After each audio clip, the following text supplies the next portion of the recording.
So as you can see, this is my phone app, and if in your iPhone this phone app is not showing, or if your iPhone phone app is missing, don't worry, I will show you two different methods to get back this missing phone icon or phone app icon in your iPhone.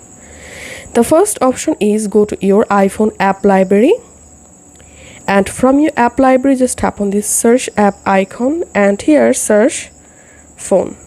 Now you should get here this phone app. Just hard press on the phone app and just drag it and drop it into your iPhone home screen where you want to add the phone app.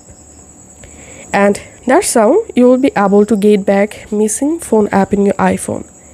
And the second method is you have to reset your iPhone home screen. To do that, go to your iPhone settings app and tap on General, and here tap on Transfer or Reset iPhone. Tap on Reset and just tap on Reset Home Screen Layout, and that's it. Now on, whenever you go to your iPhone home screen, you will see the phone app icon. If this video helped you out, please leave a like and leave a comment down below. Thank you for watching.